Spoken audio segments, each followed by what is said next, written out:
Muy buenas noches. A nombre de la Dimensión de Laicos de la Diócesis de Torreón, les damos la más cordial bienvenida a esta pequeña charla que originalmente el nombre era la sacralidad de la misa, pero cumpliendo con dos funciones básicas que queríamos lograr con la charla, se le cambió y se le denominó Vale la pena volver a misa. Y antes de iniciar yo quisiera que nos pusiéramos de pie para hacer una pequeña oración. En el nombre del Padre, del Hijo y del Espíritu Santo. Amén. Ven, Espíritu Santo, inflama nuestros corazones y llénalos de tus dones para que esta pequeña charla que vamos a tener hoy, este intercambio de ideas, nos ayude a comprender mejor la misa. Te lo pedimos por Jesucristo nuestro Señor, en el nombre del Padre, del Hijo y del Espíritu Santo. Amén.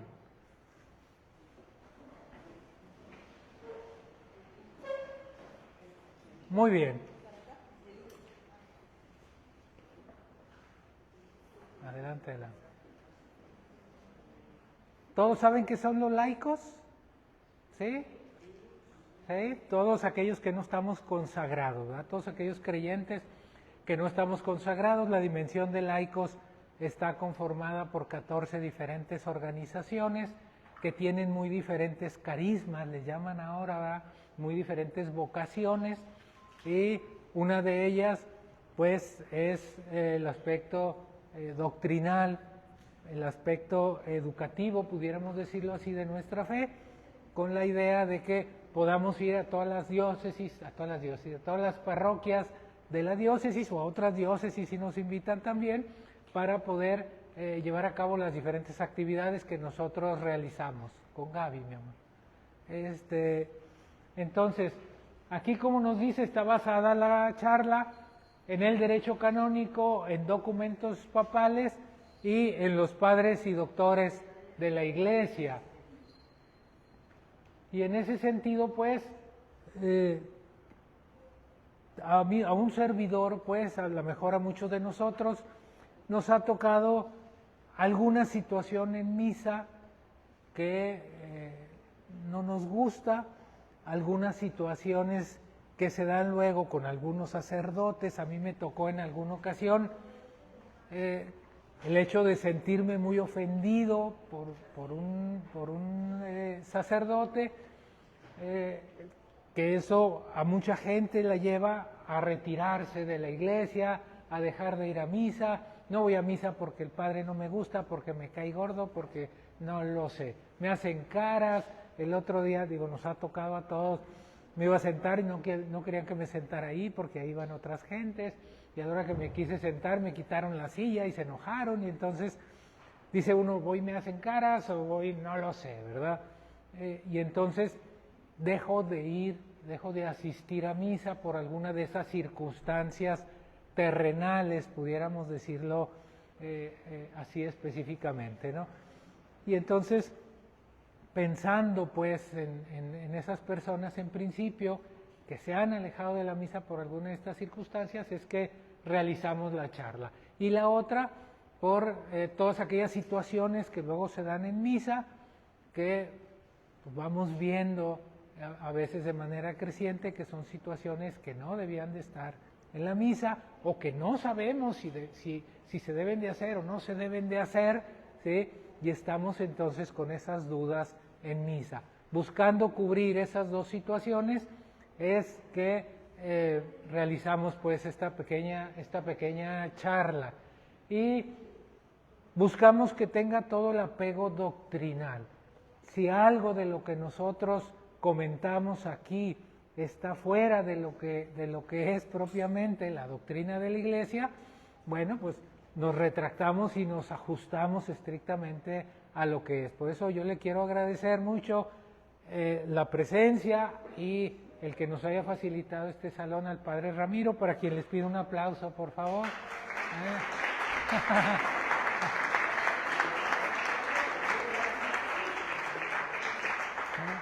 El Padre Ramiro Mora, siempre muy comprometido con nosotros para todo este tipo de acciones.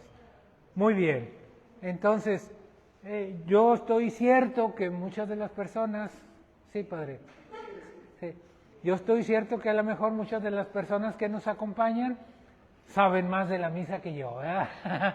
Eso sí, han tenido más experiencias, conocen más, han leído más, pero bueno, vamos haciendo nuestro esfuerzo aquí por poder aportar un granito de arena, ¿no? Levante la mano el que quiere irse al cielo. Sí.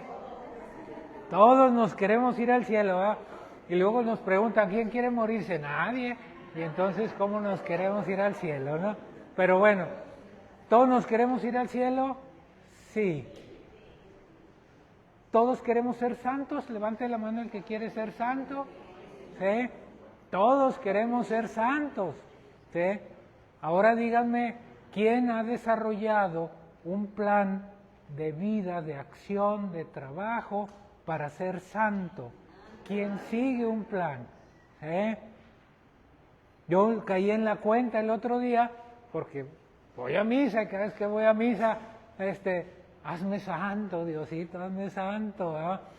Y luego decía, a ver, si de veras quiero ser santo, vamos a armar un plan. ¿Qué implica ser santo y qué tengo que hacer para llegar a ser santo? Y dice uno, ay mamacita, creo que ya no quiero ser santo. ¿Sí? Es un trabajal de la trombada, es sacrificio, es entrega, es oración, es apostolado, es muchas cosas. Y entonces luego decimos, bueno, pues nado de muertito, ¿verdad? Creo, voy a misa los domingos y hasta ahí llego. Y en un programa de radio en el que estaba, en alguna ocasión les decía yo, es que no basta ser bueno. Y me decían, ¿cómo que no basta ser bueno? Pues es que siendo bueno te vas al cielo. No, no basta ser bueno. ¿Sí? Tenemos que ser santos para poder llegar al cielo. ¿Sí? Y si no somos santos, pues vamos a hacer un caminito por ahí, luego en el purgatorio de un rato, ¿verdad? En lo que nos purificamos para poder llegar. Pero el camino es la santidad. Y la santidad pasa por la misa, obligatoriamente. El centro de la vida cristiana está en la misa. El alimento de la vida cristiana está en la misa. Si yo quiero ser católico, y católico de veras, y quiero ser santo, tengo que ir a misa. No puedo estar alejado de la misa. Si no hay misa, no hay el camino de la santidad. ¿Sí? Estoy dando un rodeo y es un rodeo que me va a llevar a otro lado, pero que no voy a llegar a donde quiero. Y entonces, esa es la importancia de la misa de la que queremos hablar en esta tarde. ¿Alguien fue cuando trajeron la Capilla Sixtina, la réplica de la Capilla Sixtina? ¿Sí? Bueno, cuando va uno a la Capilla Sixtina, se mete uno como el Borras, ¿sí? Llego, pago mi boleto y me meto a la Capilla Sixtina, lo primero que hago es que se me tuerce el cuello porque tengo que estar viendo para arriba, ¿sí? Pero mucho de lo que veo no lo entiendo, no lo termino de entender. Sí, pinturas muy bonitas, hay más o menos, pues creo que esos son los apóstoles y creo que pues acá hay algo más, y ahí más o menos vamos adivinando. Y si queremos conocer la historia de Miguel Ángel, que fue quien la pintó, pues necesitamos a alguien que nos explique y nos vaya diciendo quién fue el pintor, cómo fue que si era escultor, que si luego fue pintor, que si tenía que estar acostado en una tabla para poder estar pintando porque se acabó el cuello de estar volteando hacia arriba, ya no podía, se quedó incluso toda su vida con ese problema del cuello. Que si pintó a un sacerdote ahí con orejas de burro y cola de diablo, que si hizo muchas cosas. Y entonces en la medida en que tenemos nosotros un poquito de conocimiento, de cultura, podemos entender mejor la obra y qué significa la obra. ¿Sí?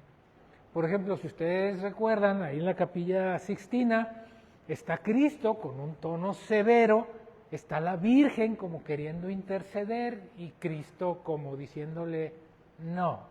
Y entonces eso tiene también una explicación. ¿sí? ¿Qué significa? ¿Por qué hay demonios? ¿Por qué hay ángeles? ¿Quiénes están de un lado? ¿Quiénes están del otro? ¿Qué sucede? Tenemos que tener una cultura para poder entender el arte. Y en esa medida, vamos a poder apreciar el arte. Si nosotros sabemos quién pintó ese cuadro, por qué tiene un corazón en la mano, qué significa, que si tiene una corona de espinas, que si tiene, no lo sé, en la medida en que más conozcamos, más vamos a poder ver, conocer el contexto, entender qué nos quieren decir con esa obra de arte que estamos nosotros admirando. Esta escultura que ven ustedes a la derecha es una escultura de mármol y el velo es de mármol, pero el mármol no es transparente. Y entonces, cuando vemos nosotros esas obras hechas de mármol que tienen esta calidad, ¿sí? Pues hablamos de que es una obra verdaderamente de arte.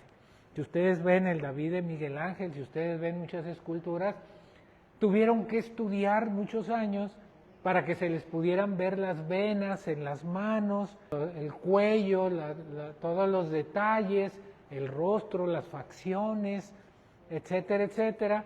Y entonces hablamos de que son artistas muy grandes porque tenemos ya una base, un conocimiento que nos permite apreciar, en este caso, el arte.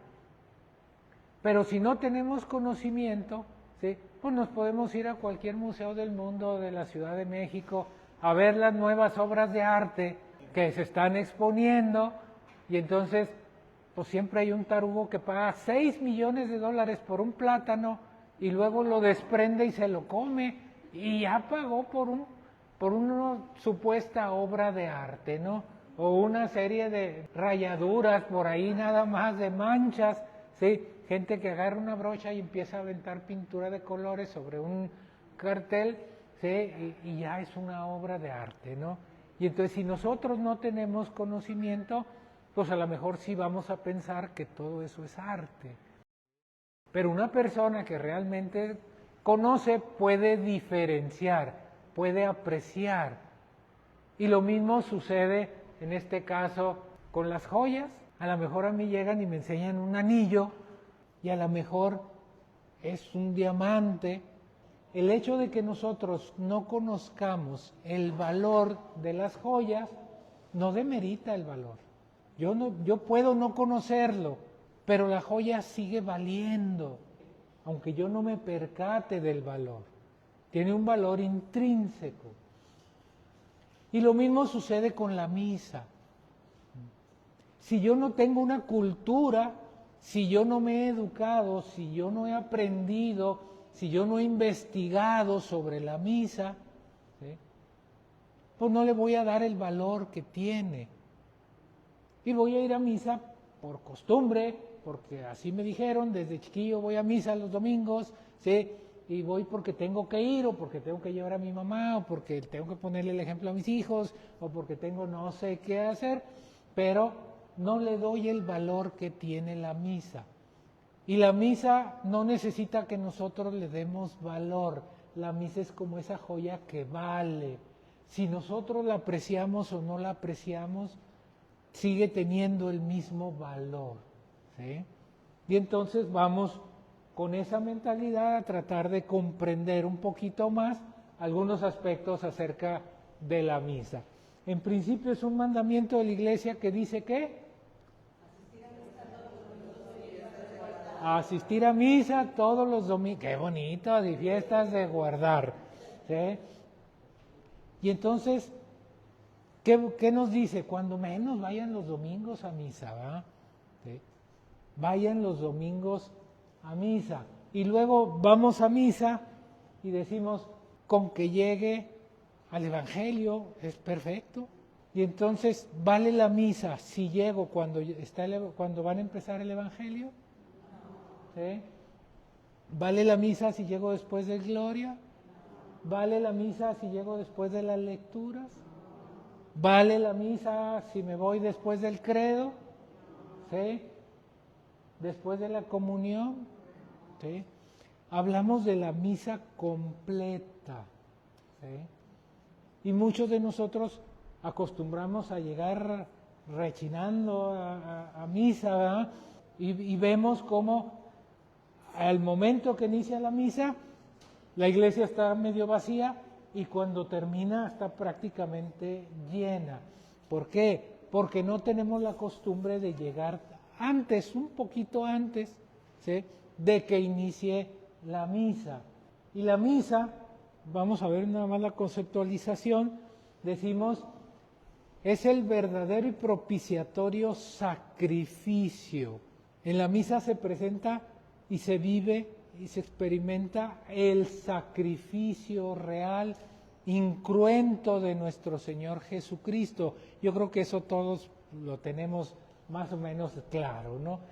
Y luego, no es una acción de gracias, no es una simple acción de gracias, ni es una simple reunión de personas, ¿sí?, para rememorar algo que sucedió hace 2000 años, porque en la misa sucede algo extraordinario que se denomina transubstanciación, que es la presencia real de Cristo, de su cuerpo y de su sangre, la presencia física real, ¿sí? Ahí está Cristo. No imaginariamente, no simbólicamente, física y presencialmente está Cristo con nosotros.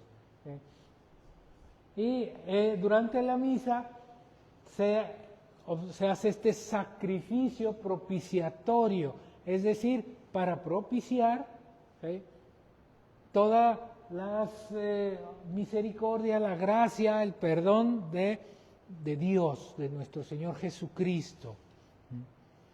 Y entonces es un sacrificio verdadero, hay un altar, hay un sacerdote, hay un sacrificio, igual que se hacía hace miles de años. Si ustedes ven a los programas estos de historia, luego sacan por ahí el altar, ¿sí?, los altares que usaban los judíos para sacrificar ahí a las palomas, a los corderos, etcétera, etcétera, y con su sangre, ¿sí?, que el animal, a través del derramamiento de su sangre, quien la ofrecía quedaba perdonado de sus pecados, ¿sí? Y esto es prácticamente lo mismo que seguimos viendo a lo largo de la historia. Sigue siendo un sacrificio, ¿sí?, solo que este sacrificio ya es incruento, y en este sacrificio el altar es Cristo, el sacerdote es Cristo y el sacrificio es Cristo, ¿sí? Y entonces todo esto lo podemos nosotros ver en la misa. Y lo vemos desde hace 2000 años hasta la fecha exactamente igual, ¿sí? Si ustedes ven en el camino de Maús, ¿se acuerdan ustedes en el camino de Maús? Que dice, iban platicando con Dios, con Cristo, no se habían dado cuenta que era Cristo, hasta que ¿qué? Al partir el pan, es decir, la misa, ¿sí?, que originalmente era conocida pues como ese momento de partir el pan, que es todo este proceso que nosotros conocemos ya como la parte de la liturgia sacramental, de la liturgia de la comunión, ¿sí? Y desde entonces hasta la fecha la forma de partir el pan, de consagrar, es la misma. Y así podían ellos identificarse quiénes eran cristianos y quiénes no desde la antigüedad, y así podían ellos identificar quién era el sacerdote porque era quien presidía las misas. Y a lo largo de la historia se repite toda esta situación, ¿sí? Lo seguimos haciendo y lo seguimos identificando de esa forma. Y entonces la misa, nos dice por ahí el catecismo de la Iglesia, ¿sí?, no es una remembranza, como lo ven luego nuestros hermanos protestantes, que dicen, Cristo no está, nada más nos dijo que lo hiciéramos en su memoria, y en su memoria nosotros aquí hacemos una pequeña ceremonia y nos repartimos un pedacito de pan para recordar. Tan tan. Nosotros no. Nosotros sí creemos que tal como se ve en la imagen, durante la misa hay un sacrificio real. ¿Y por qué hablamos de que no es un nuevo sacrificio? Es decir, cada vez que hay misa no hay un nuevo sacrificio de Dios. ¿Por qué? Fue uno solo. Pero, ¿qué horas son? ¿Alguien me puede decir qué horas son? 7:59. ¿Y en Hawái qué horas son? ¿Y en París? Pues nomás sabemos que son en Europa 8 horas más. Y aquí está anocheciendo y en otro lugar está amaneciendo.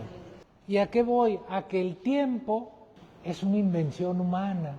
Para Dios el tiempo no existe. Por eso decimos que el sacrificio de Cristo fue y seguirá siendo al mismo tiempo siempre. Y donde haya una misa, desde donde sale el sol hasta el ocaso, es decir, en todo el mundo, el sacrificio es actual y es presente, y es vivo y es real. Porque para Dios el tiempo no existe. Y es algo de lo que nos habla pues el catecismo, ¿no? Y nos dice por ahí San Juan María Vianney, que es el patrono de los sacerdotes, que si comprendiéramos lo que es la misa, nos moríamos de amor. ¿Sí? No nos asombrábamos, no sentíamos bonito, no, nos moríamos de amor. Cuando ha habido estas apariciones en Fátima, en Lourdes, aquí mismo en México, cuando la gente ha logrado tener estas visiones de la Virgen, de Cristo, etcétera, dicen, me quiero morir, ya me quiero morir, porque ya quiero estar allá con ellos. ¿Va? ¿Sí? Y esto es lo que sucede en misa. El Padre Pío, que es un santo, San Pío de Pietrelcina, dicen que lloraba durante las misas. Le preguntaban por qué lloraba, y él decía, porque ustedes no se imaginan lo que yo veo durante la misa. Y hay luego por ahí algunas películas, unas más reales, otras con tipo caricatura, que nos muestran luego lo que sucede durante la misa. Y dice, si Cristo, Dios, está presente en un altar, ¿dónde van a estar sus ángeles? Pues van a estar con Él. Y entonces la iglesia se llena, aunque no lo podamos ver nosotros, se llena de ángeles, de tronos, de denominaciones, de todo lo que pueda haber en el cielo. Y es la conexión de la tierra con el cielo, con lo divino. Es la puerta al cielo aquí. Y aquí está, y estamos en el momento de la misa unidos cielo y tierra, al mismo tiempo, en el mismo sacrificio, adorando a Dios. Y entonces hablamos de sacralidad. ¿Qué es sacralidad? ¿Qué es sacro? Divino, ¿sí? Sacro es divino. Y hablamos de la sacralidad de la misa porque es un acto divino la misa. Por el solo hecho de que Dios esté presente ahí, ¿sí? Se convierte toda la misa, todo el templo, en un lugar sagrado. Tiene que haber devoción y tiene que haber respeto. Y esto se ha dado desde los inicios. Cuando en el Éxodo le dice Dios a Abraham, quítate las sandalias porque el lugar que estás pisando es tierra sagrada. Y lo mismo nos dice hoy la iglesia. Cuando entras a la iglesia estás entrando a un lugar sagrado que merece respeto y que merece devoción. Y nos dice también que la celebración de la misa tiene que ser en un lugar sagrado, salvo que haya algún tipo de excepción. ¿Sí? Y vamos a hablar aquí de lo que es la ley general, lo que se tiene que aplicar en la generalidad y que como todo tienen excepciones, pero son eso, excepciones. ¿Sí? Por ejemplo, yo recuerdo en alguna ocasión un amigo muy enojado porque se iba a casar, le dijo al padre que se querían casar en una casa, en su casa, y el padre le dijo, sí, voy a tu casa y te puedo matrimoniar ahí en tu hogar, ¿verdad? Ahí te caso. Sí, padre, y luego se queda la fiesta. Ah, ¿va a ser la fiesta ahí? Sí, entonces no te puedo casar ahí. Porque donde hay misa, ya no puede haber fiesta. Y él se enojó muchísimo. Ya ni siquiera quería que fueran a hacerle misa, ni que fuera misa en otro lado, estaba muy indignado. Pero son casos excepcionales, pero donde hay un altar, donde está Dios, no puede haber borrachera, no puede haber fiesta, no puede haber jolgorio, no puede haber nada de eso. ¿Por qué? Porque en ese momento adquiere esa sacralidad el lugar. Esto nos lo dice el derecho canónico, ¿verdad? Y tenemos aquí pues estas misas, ¿sí?, con un respeto increíble que se tuvo siempre. Y el Evangelio de Mateo nos dice por ahí que dichosos nosotros. ¿Por qué? Porque hemos visto y hemos oído una misa que durante 2000 años quisieron oírla los judíos y los profetas y los padres de los judíos y toda la descendencia de ellos, y no pudieron. Y hubo generaciones y generaciones y generaciones de gente esperando ver lo que hemos visto y oír lo que hemos oído. Y entonces tenemos que apreciarlo, porque somos dichosos, porque somos bienaventurados por eso. ¿Por qué tenemos que llegar temprano a misa? ¿Por qué? Preparar, pedir perdón, disponernos, entrar en comunión. ¿Sí? ¿Cuáles son las características de los pecados mortales? Platíquenme. 3 características que debe de tener un pecado para que sea mortal. Díganme una. Que haya intención, que sea grave, ¿sí?, y que lo hagamos libremente. Es decir, que sea materia grave, que yo esté consciente de que es materia grave y que, sabiendo esas 2 cosas, lo haga. Decían algo ahí luego interesante, luego nos enojamos con alguien y explotamos, ¿sí? Decía un sacerdote, dice, es bien común todo eso, cada vez que vienen y se confiesan, vienen y nos dicen, padre, es que soy bien enojón, padre, es que soy bien explosivo, padre, es que cuando acuerdo ya regué el tepache por todos lados, ¿verdad? Ya exploté. Dice, es un pecado mortal. No, a menos que tú sepas y quieras herir a la persona con la que te enojaste. ¿Sí? A menos que haya esa intención, a menos que haya ese conocimiento y a menos que lo hagamos sabiendo que vamos a lastimar a alguien. ¿Sí? Entonces, hay estos pecados mortales. ¿Cómo se nos perdonan los pecados mortales? Con la confesión. Perfecto. Y luego, ¿cómo son los pecados veniales?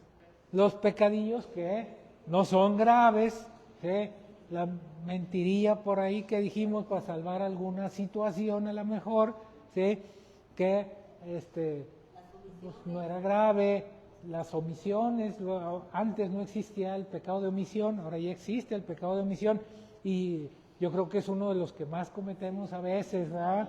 ¿Sí? Pero este pecado penial, ¿cómo se perdona? En el acto penitencial. ¿Qué está ubicado en la misa en dónde? Al inicio de la misa. Entonces, ¿todos hemos ido a una fiesta? Sí. Y entonces nos dicen que la fiesta empieza a las 9. ¿A qué hora llegamos? A las 10. Sí. ¿Por qué no llegamos a las 12? Sí. Porque a las 11 sirven la cena. ¿Sí? Y no nomás voy a bailar, voy a empacar, ¿sí?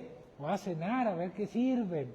Nosotros vamos a misa también a un banquete. Y entonces, cuando nosotros nos confesamos, ¿sí? Confesamos nuestros pecados, se nos perdonan los veniales y los pecados graves, ¿sí? Los mortales. Pero en lo que nos confesamos y nos vamos a comulgar, a lo mejor ya cometimos algunos pecados veniales, ¿sí?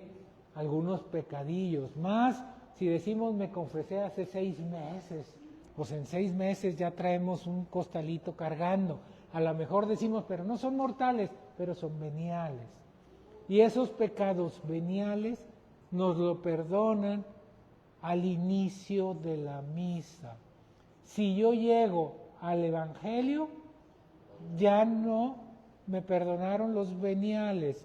Y al momento de comulgar, puede ser que no tenga pecados mortales, pero traigo pecados veniales.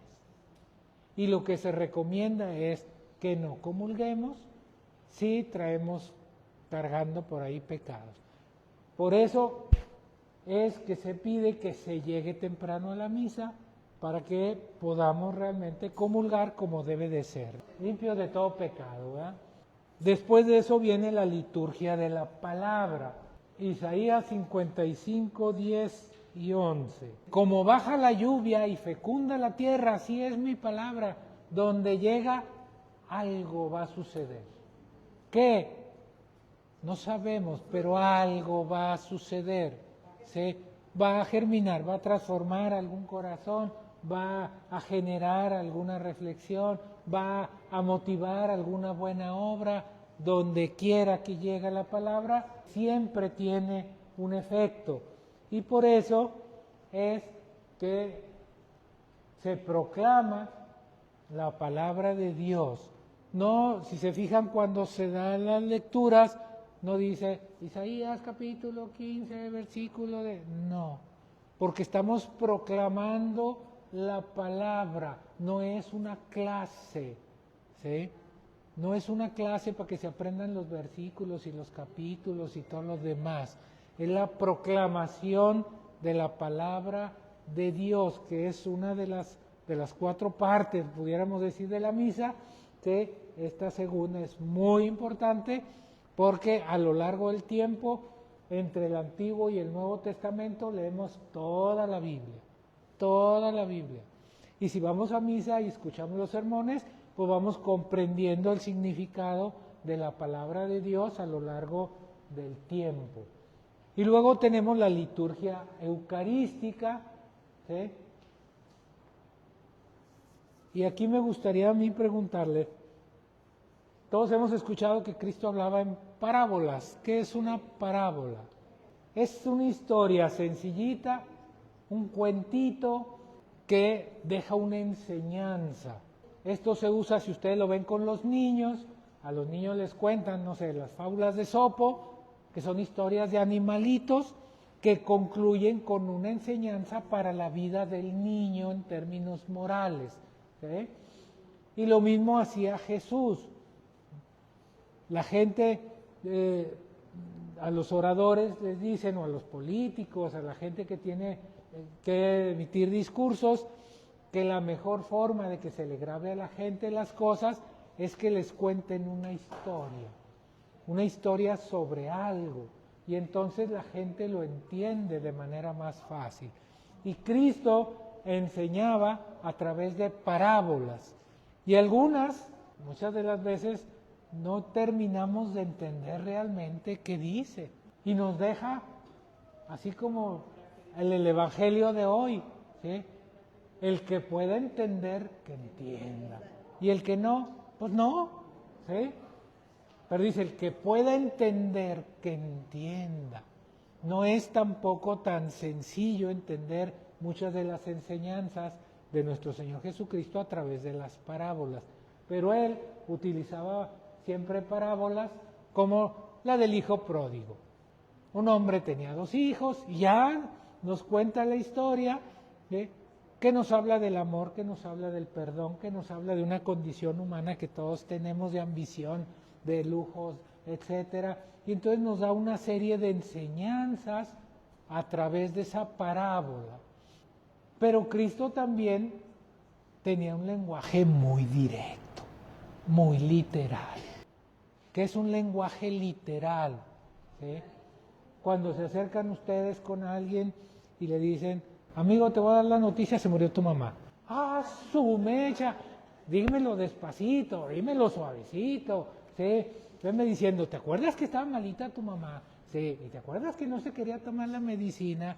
Sí, pues ahí te la van soltando poquito a poco, ¿verdad? Pero hay un lenguaje también muy directo y a veces muy crudo de nuestro Señor Jesucristo. Y entonces tenemos pues estos dos tipos de lenguaje que utilizaba nuestro Señor. Y esto es importante comprenderlo porque cuando nos habla Cristo de la Eucaristía, nos habla en un lenguaje directo, no es un lenguaje figurado, no nos habla en parábola. Les voy a pedir Juan 6, 47, 60. En verdad os digo, el que cree tiene la vida eterna. Yo soy el pan de vida. Vuestros padres comieron el maná en el desierto y murieron. Este es el pan que baja del cielo para que el que lo coma no muera. Yo soy el pan vivo bajado del cielo. Si alguno come de este pan, vivirá para siempre. Y el pan que yo le daré es mi carne, vida del mundo.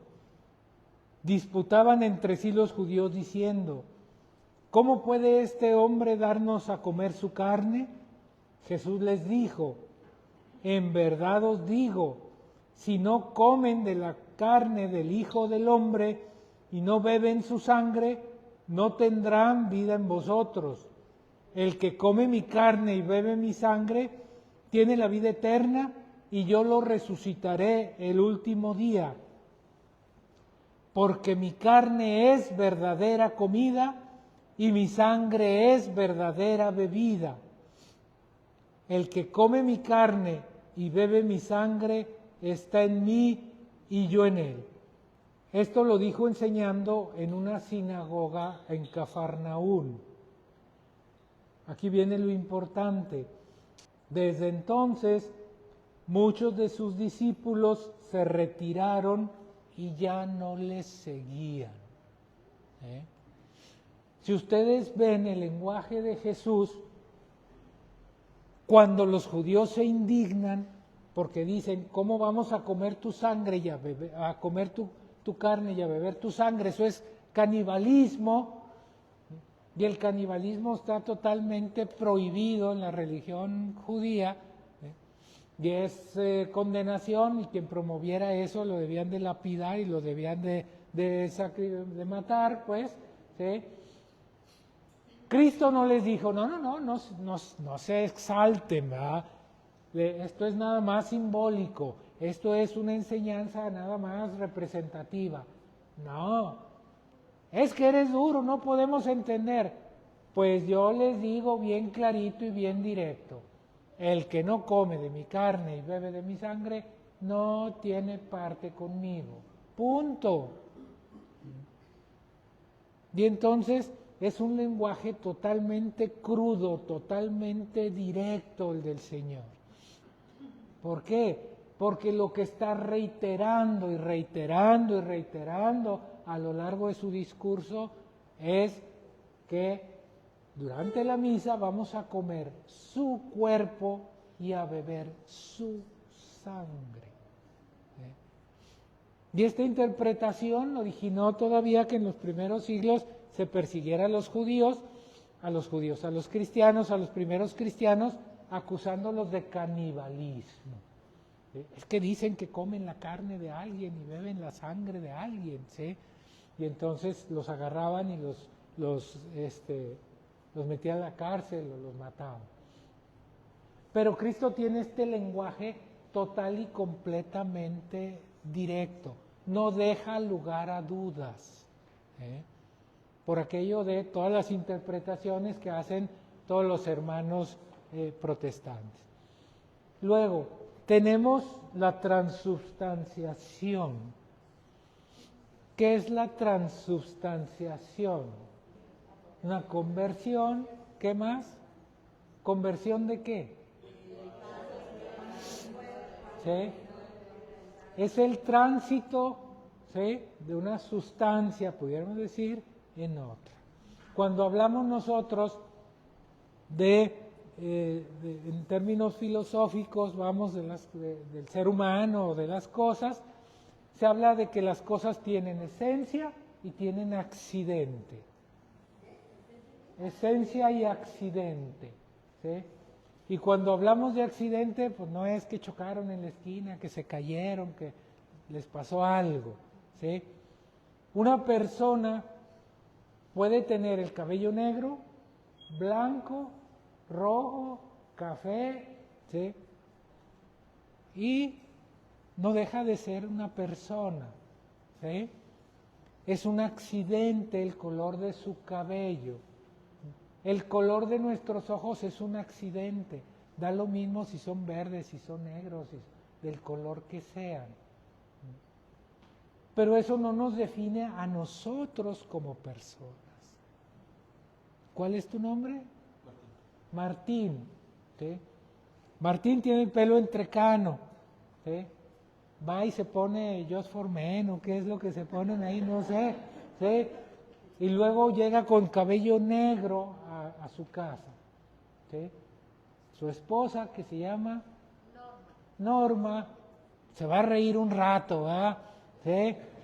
Se va a reír un rato, pero ella no va a decir, ay, mamacita, se metió un viejo, ¿quién será? Porque tiene el pelo negro y el mío tiene el pelo entrecano. No, ¿sí? Pues lo sigue identificando por lo que es. Si se pone pupilentes, no pasa nada, sigue siendo el mismo. Es decir, tenemos esencia y tenemos accidente. Y entonces, cuando hablamos nosotros de la transubstanciación, ¿sí?, cambia la sustancia, pero el accidente se queda. El accidente es, si habláramos de un té, ¿sí?, decimos nosotros, bueno, pues es que el accidente es el agua y el accidente son las hojitas, pero la esencia es el té. El té de manzanilla, pues va a ser de manzanilla. Y entonces, en la transubstanciación, durante la consagración, las especies, el pan y el vino, lo accidental se queda. ¿Sí? El vino sigue siendo vino de uva en lo accidental, el pan sigue siendo pan de trigo ácimo en lo accidental, pero en la sustancia cambia, se transforma. ¿Sí? Y aunque nosotros no lo percibimos, ya es otra sustancia. ¿Sí? Aunque lo accidental siga siendo pan, es el cuerpo de Jesús. Y aunque lo accidental siga pareciendo vino, en realidad es la sangre de Cristo. Y eso lo definía tanto Tomás de Aquino como esta transubstanciación. Y es lo que tenemos durante la misa, el cuerpo y la sangre de Cristo en el pan y el vino. Y lo mismo, no lo mismo, parecido, no son los otros sacramentos. ¿Sí? Es decir, a nosotros durante el bautismo pues nos ungen, nos ponen aceite y nos ponen agua, ¿sí? Y decimos, ¿qué te hicieron? Pues nomás me pusieron agua y aceite. ¿Nomás te pusieron agua y aceite? No, ¿sí? Hubo algo mucho más trascendente que sucedió. Esos son los signos visibles. La Iglesia utiliza signos visibles. Cristo utilizaba signos visibles. ¿Necesitaba Cristo tocar al leproso para que se curara? No, le podía decir, cúrate, y se curaba, pero le decía, ven, lo tocaba. Al ciego le puso tierra con saliva y se la puso en los ojos, y el ciego vio, ¿sí? Entonces se utilizan signos visibles. ¿sí? ¿Como qué? Como un vehículo para que nosotros veamos que algo está sucediendo. Salud. Que algo está sucediendo, ¿sí? Que algo pasa o pasó, que aunque no nos podamos percatar, tiene un efecto real. Como puede ser el bautismo, que nos hace hijos de Dios, que infunde en nosotros el Espíritu Santo, ¿sí? El caso de la confesión, donde se nos perdonan los pecados, pero el caso más insigne, vamos a decirlo así, es la comunión, la transubstanciación, que se dice que es sacramento de los más importantes que tenemos. Juan 13 del 4 al 9 dice: se levantó de la mesa, se quitó los vestidos y tomando una toalla se la ciñó. Luego echó agua en la jofaina y comenzó a lavar los pies de sus discípulos y a enjugárselos con la toalla que tenía ceñida.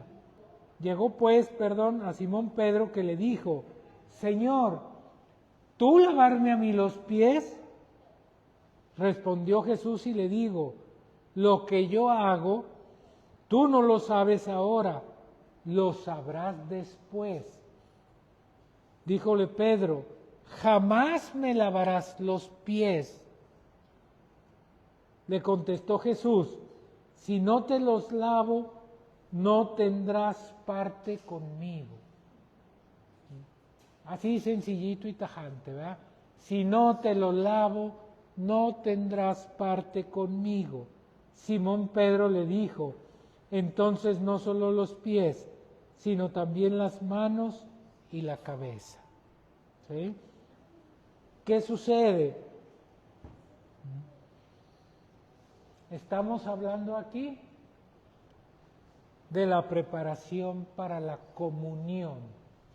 Ah, no, es que yo voy y comulgo porque yo me confieso con Dios directamente. ¿Sí?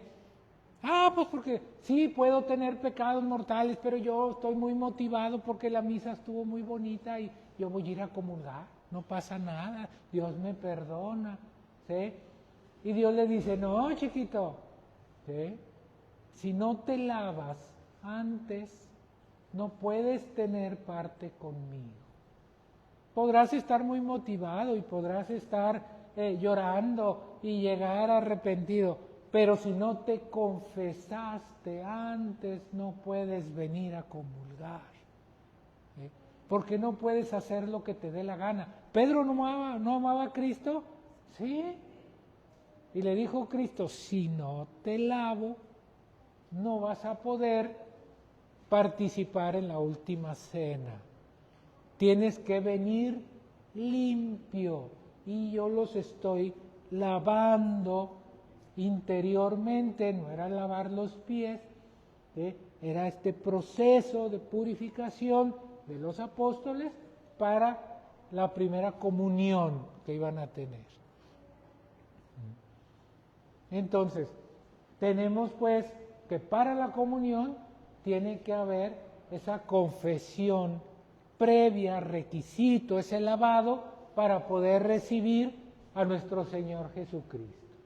¿Sí? Por eso llegamos desde el inicio para que podamos hacerlo. Y luego, la comunión. Le decía yo a un padre: padre, ¿usted me puede dar la misa hincado? Me dijo el padre: hincado, parado, de cabeza, como sea, con tal de que comulgues. Pero la Iglesia no nos dice eso.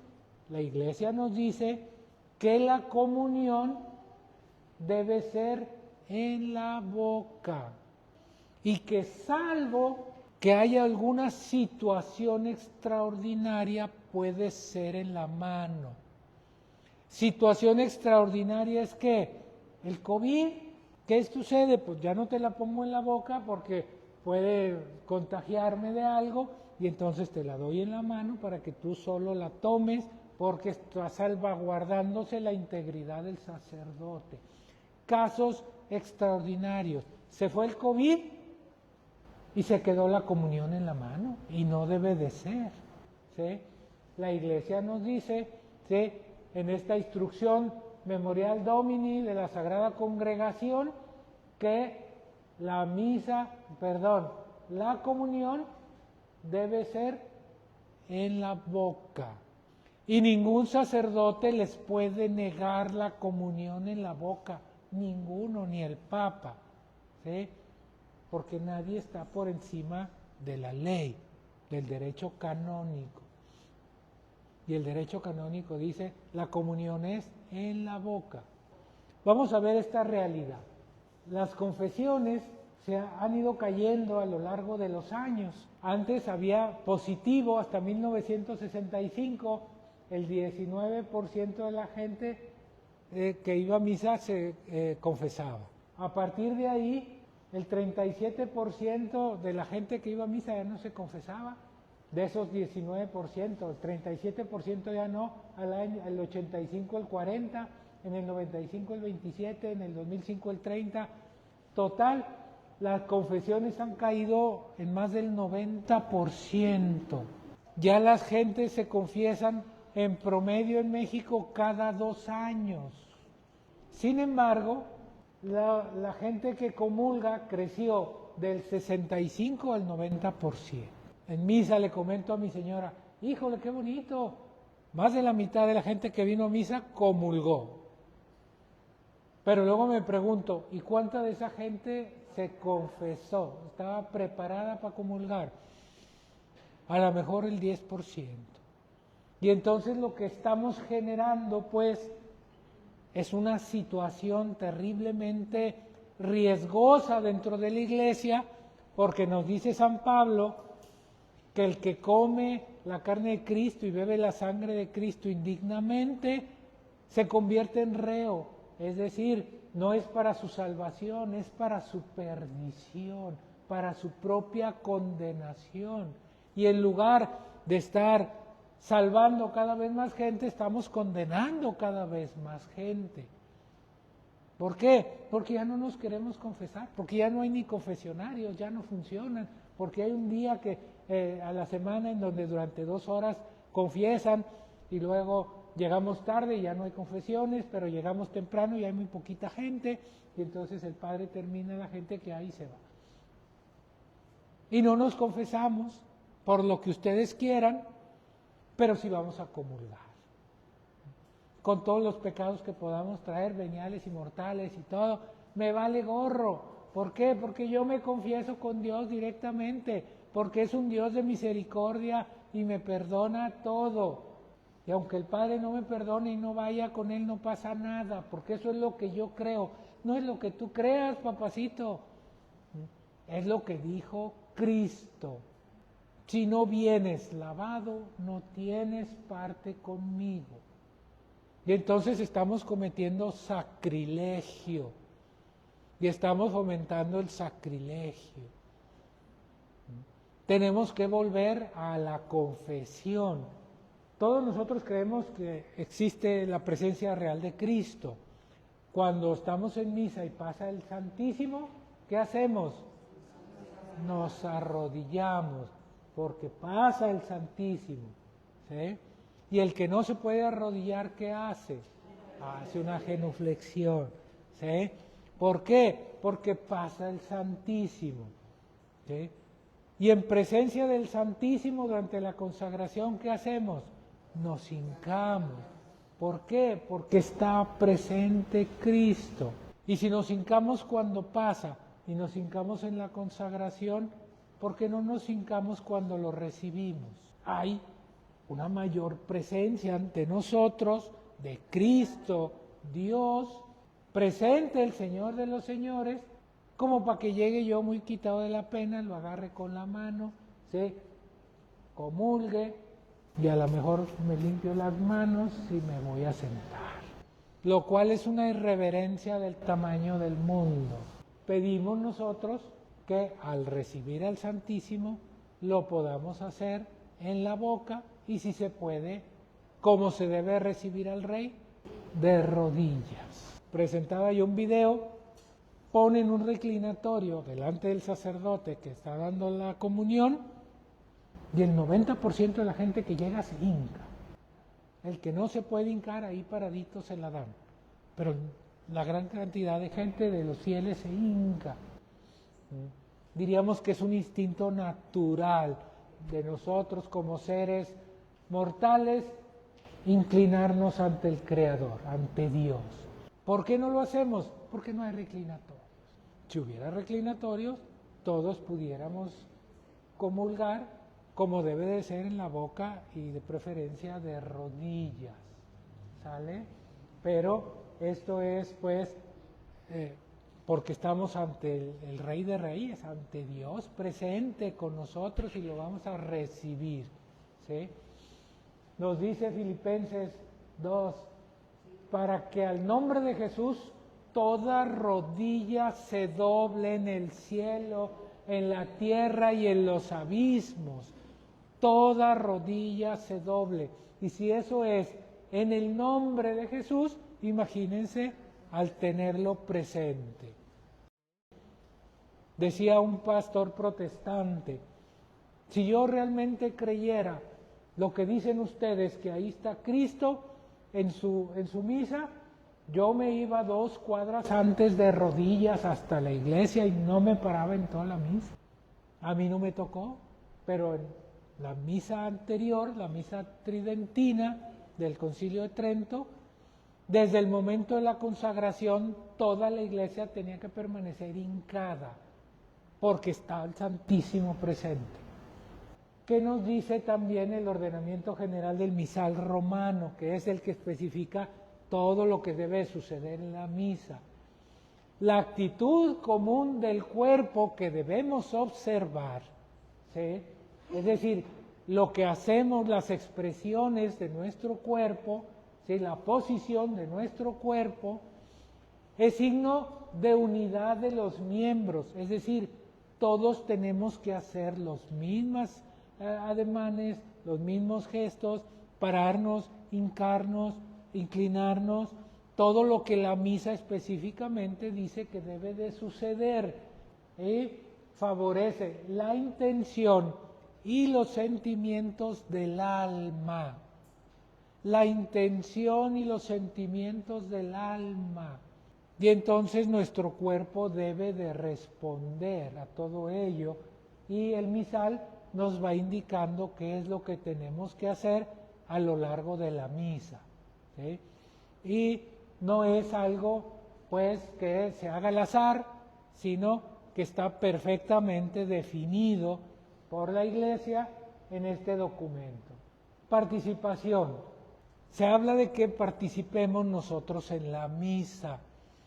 Y nosotros pensamos, como en el salón de clase, que la participación es, a ver, Angélica, ¿tú qué opinas? A ver, ¿ustedes están de acuerdo o no están? Eso no es la participación que se pide de nosotros los fieles, ¿sí? ¿Por qué? Porque la misa no es un espectáculo, la misa no es un circo, la misa no se trata, ay, voy a misa porque quiero sentir bonito. ¿Sí? La misa vale sientas o no sientas. ¿Qué es lo que sucede? En la misa tenemos un encuentro con Dios donde recibimos gracia y ofrecemos también vida, obras, trabajos, sacrificios, sufrimientos. Es dar y recibir con Cristo.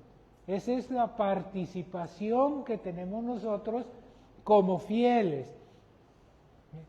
Y entonces la misa es apasionante si la entendemos, si la vivimos, no si la sentimos. Estamos hablando de 2 cosas diferentes, ¿sí?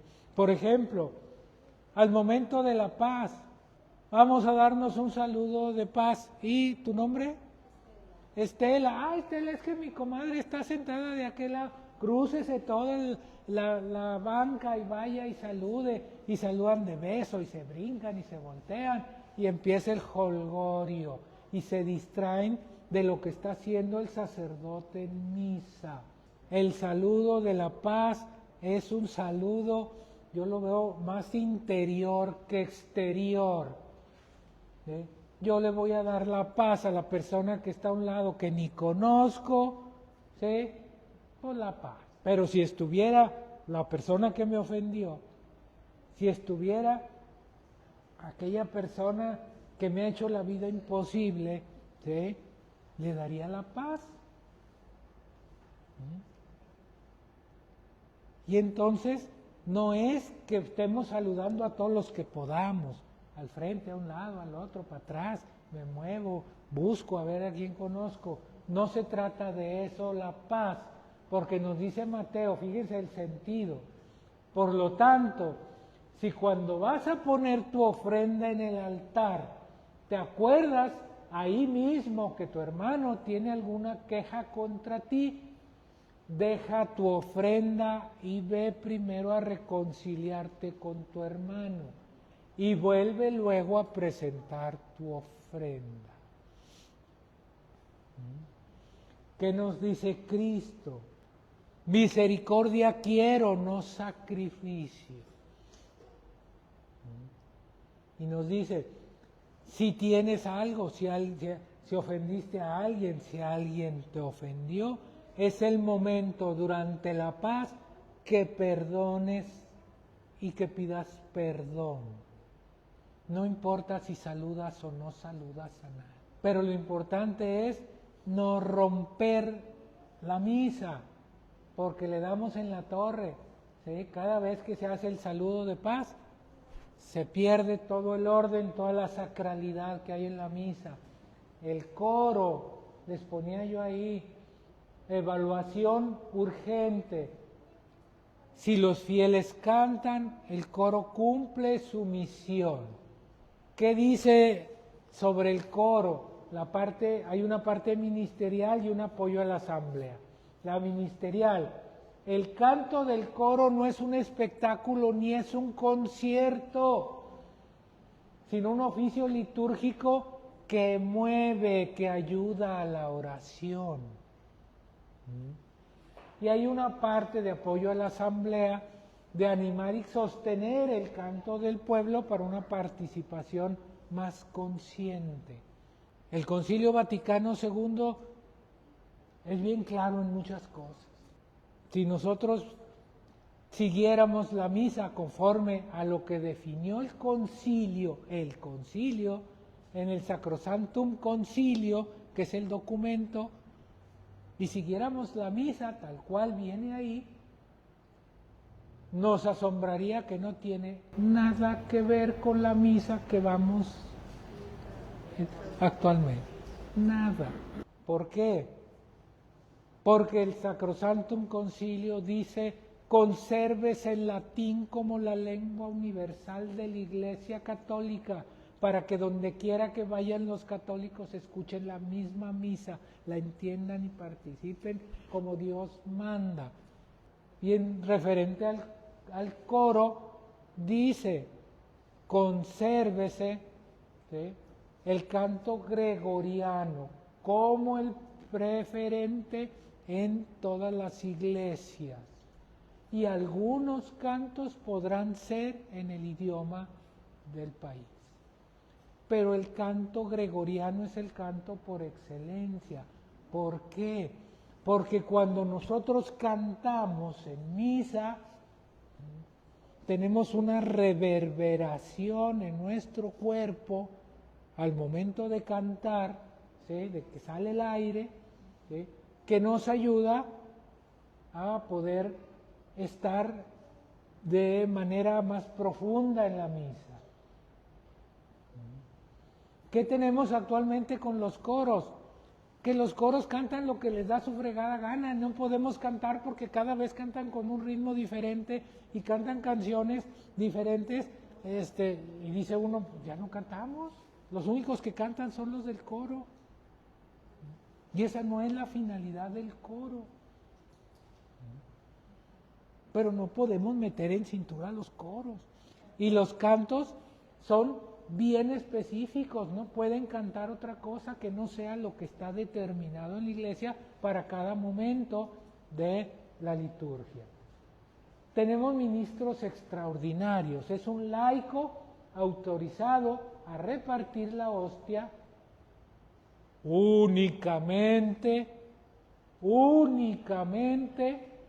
en situaciones de gran necesidad o si de plano no hay sacerdote. ¿Qué tenemos? El padre ya ni siquiera da la comunión, se sienta y deja que los ministros den la comunión. ¿Sí? Cuando debería ser totalmente al revés. El padre es el que tiene que repartir la comunión. ¿Por qué? Decía San Juan Pablo II, cuando era papa, que únicamente las manos consagradas pueden tocar la hostia y pueden tocar el cáliz. Mateo 22, 8, 13, se los voy a leer aunque está ahí, rápidamente. Después dijo a sus siervos, el banquete, acuérdense, este es el rey que invitó a un banquete, ¿se acuerdan que no fue nadie? ¿Sí? Dice, después dijo a sus siervos, el banquete está dispuesto, pero los invitados no eran dignos. Id pues a la salida de los caminos y a cuantos encontréis, llamadlos a la boda.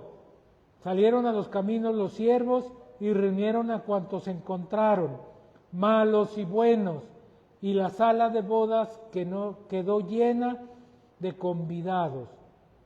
Entrando el rey para ver a los que estaban en la mesa, vio ahí a un hombre que no llevaba traje de boda y le dijo, amigo, ¿cómo has entrado sin el traje de boda? Él enmudeció.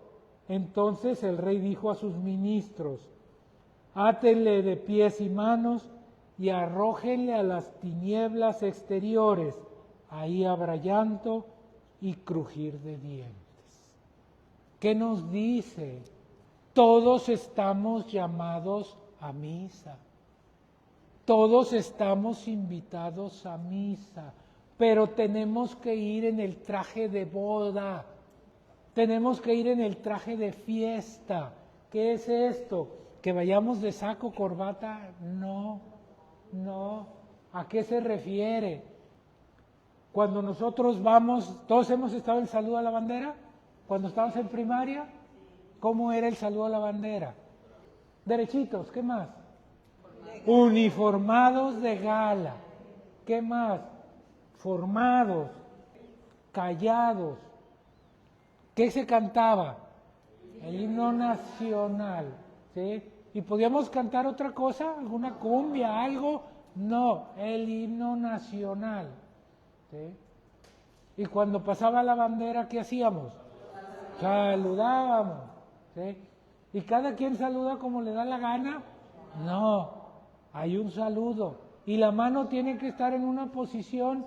Sí, todos los dedos juntos, no un dedo abajo, todos los dedos juntos, a la altura del pecho.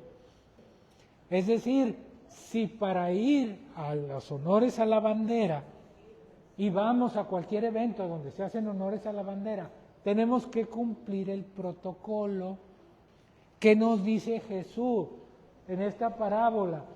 Si van a venir a la misa, pónganse el vestido de boda. ¿Qué es el vestido de boda?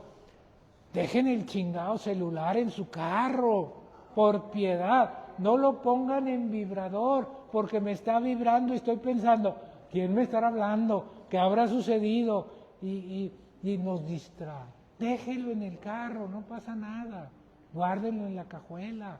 Entren sin celular a misa.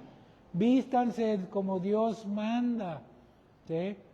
Me tocó en una ocasión, uno que es bien mal pensado, pasa una muchachita a la lectura del Evangelio.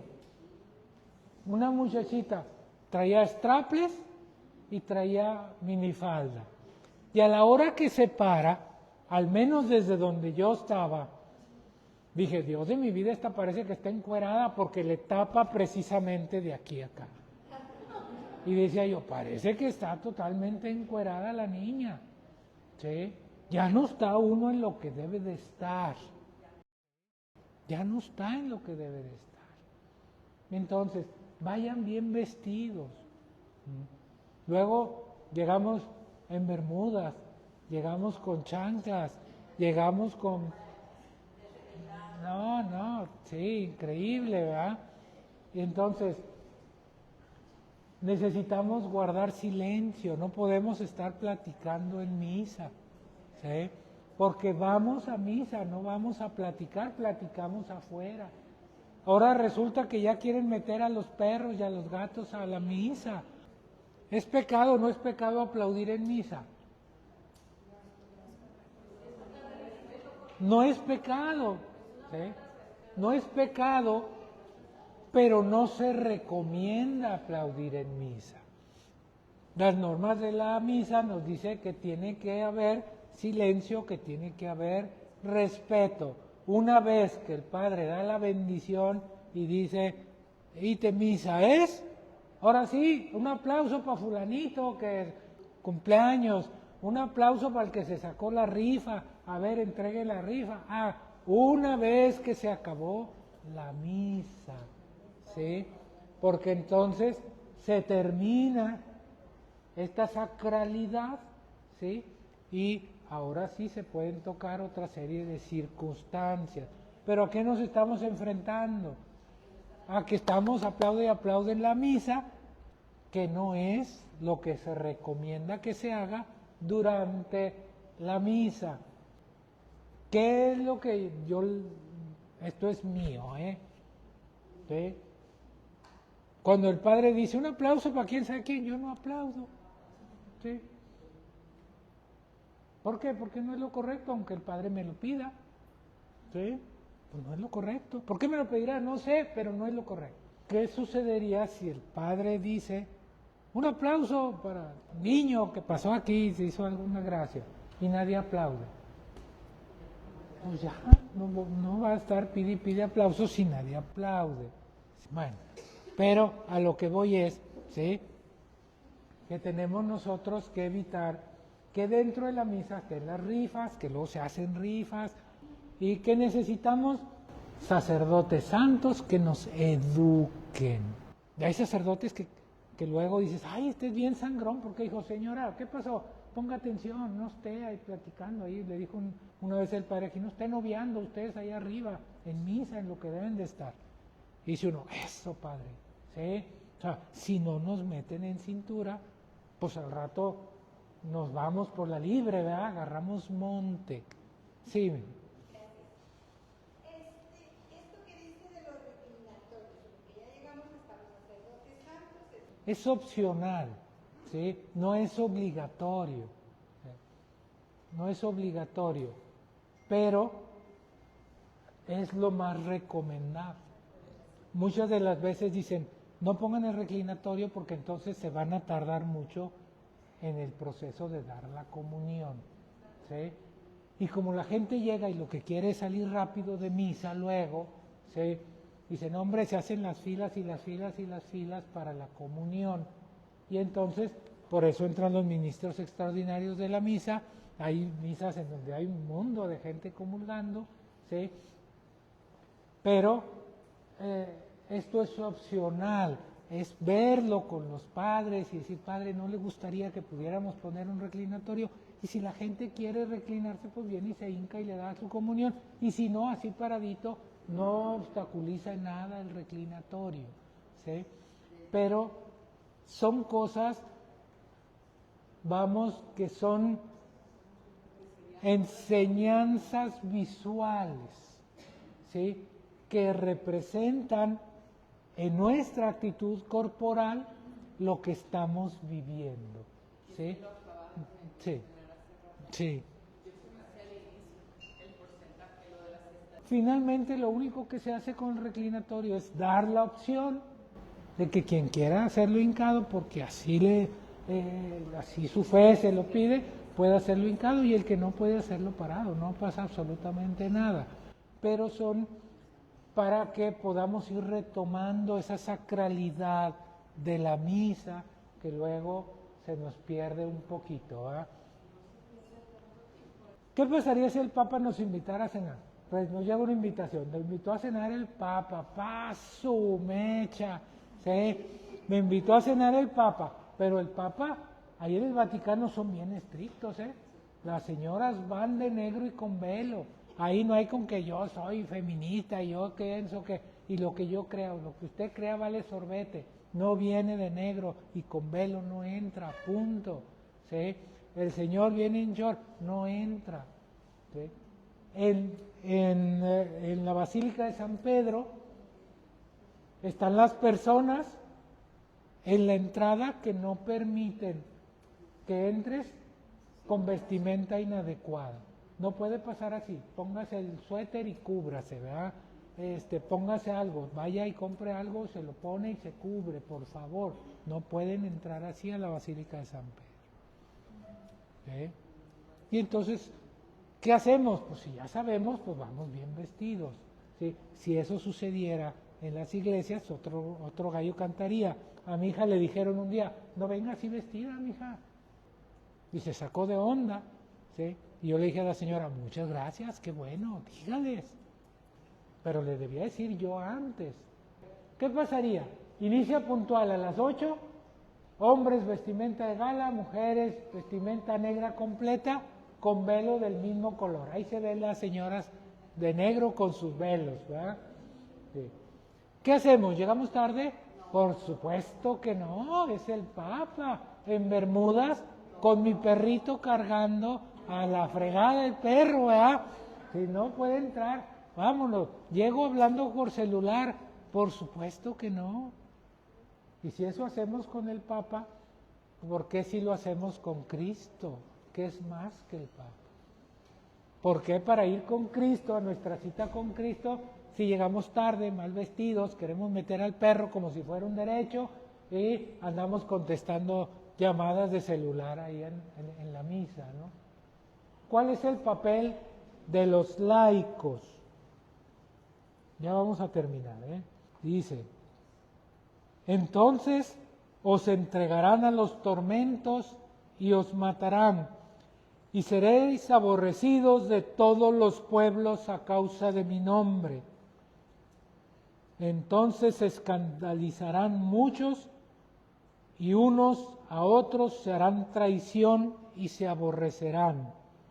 Y se levantarán muchos falsos profetas que engañarán a muchos, y por el exceso de maldad se enfriará la caridad de muchos. Mas el que perseverase hasta el fin, ese será salvo. Se enfriará el amor de muchos. A ver si se ve, ¿eh? Ahí están con la comunidad. Ensalada especial, la ensalada de los frutos del Espíritu.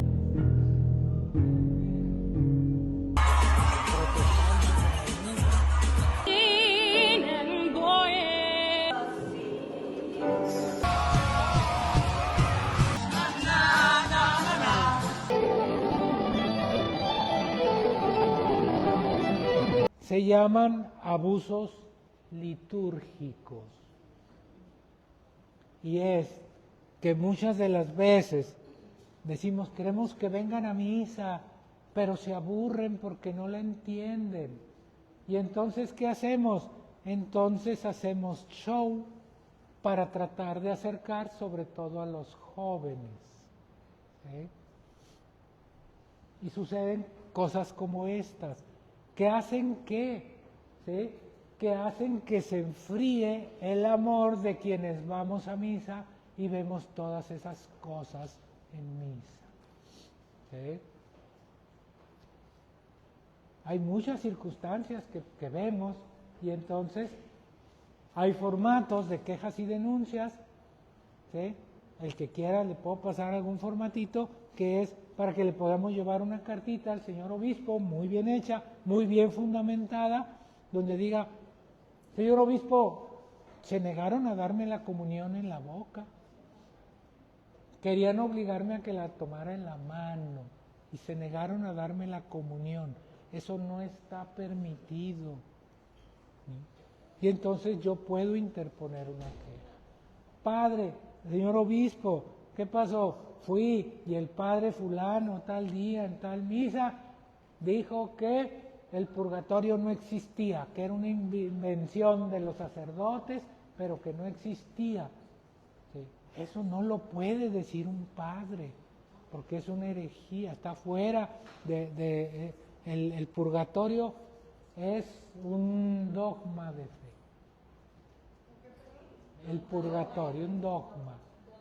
Los dogmas son lo que obligatoriamente tenemos que creer los católicos. ¿Sí?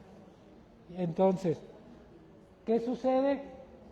Hay una serie de formas legales para buscar que la iglesia siempre permanezca. ¿Sí? Decía Benedicto XVI, cuando la misa se vuelve un show humano, se vacía de Dios. El silencio no es vacío, el silencio es el idioma del amor. ¿Sí? Entonces, estamos buscando conservar esta sacralidad de la misa. ¿Qué queremos hacer como dimensión de laicos? Quisiéramos hacer una campaña donde pudiéramos nosotros, en la parroquia en la que estemos, hablar con el padre y decirle, padre, podemos poner algunos anuncios en las bancas, como los que vemos luego, apaga tu celular. ¿Sí? Es más, te está hablando Dios, es más importante que cualquier llamada. ¿Sí? Compórtate, guarda silencio durante la misa, etcétera, etcétera. Pero además podemos llevar algunas de estas estructuras de araña, ¿sí? Con una lonita, para que en la entrada de la iglesia pudiera decir, ten cuidado con andar comulgando sin confesión, ¿sí? Porque pues eso es un sacrilegio, ¿sí? Y te afecta a ti en tu vida espiritual y en tu vida futura. ¿Sí? Oye, es que son sangrones. No, es que estamos advirtiendo algo que estamos viendo en la estadística que veíamos ahorita. ¿Sí? Es la casa de Dios, no necesita celular, viste correctamente, mi casa es casa de oración, ven a lo que tienes que venir. ¿Sí? Como recomendaciones. ¿Cómo se recibe al Rey de Reyes? De rodillas en la boca. Si los padres de la iglesia y los santos de todos los siglos lo han hecho, ¿por qué nosotros no? Pero a lo mejor decir la comunión en la boca, ¿verdad? Ya nos damos de santos. ¿Sí? Pero que sirva esta conferencia como un llamado a la acción. Tenemos que hacer algo. Nosotros los laicos tenemos que actuar. Tenemos que buscar regresar la sacralidad a la misa, que no se pierda. Y entonces la idea es que quienes así lo deseen, ¿sí? Nos podamos poner de acuerdo, podamos ver qué propuesta se pudiera hacer al sacerdote de su parroquia, ¿sí? Sea en términos de cualquiera de estas circunstancias, ¿verdad?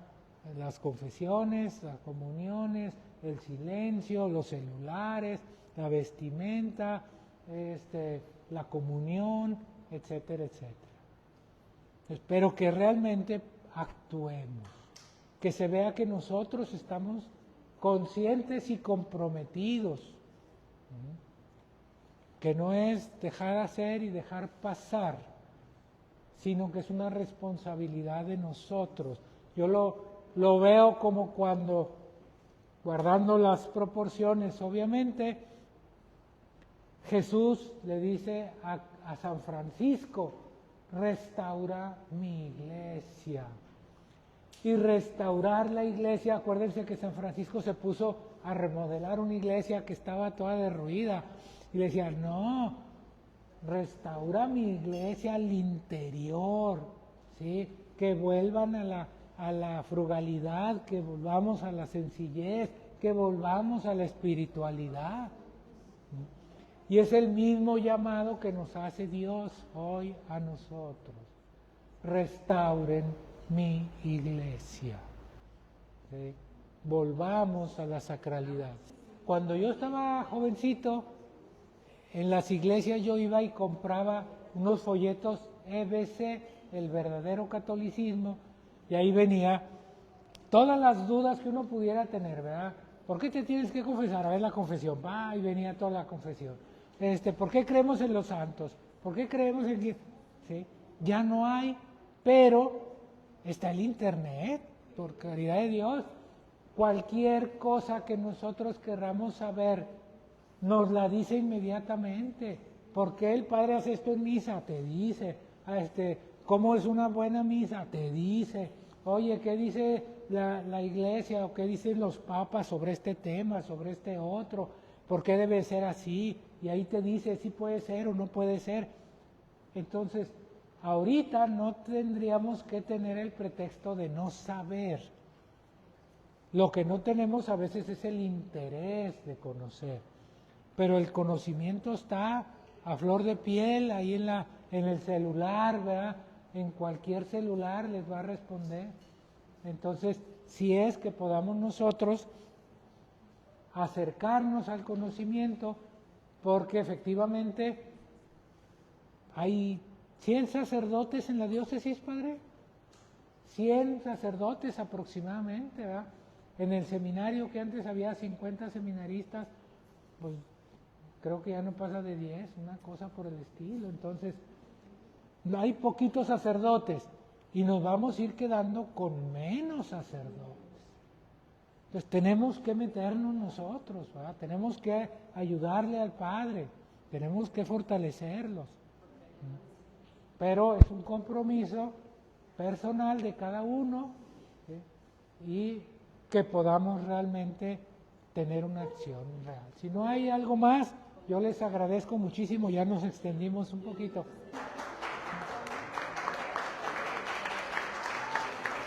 Gracias.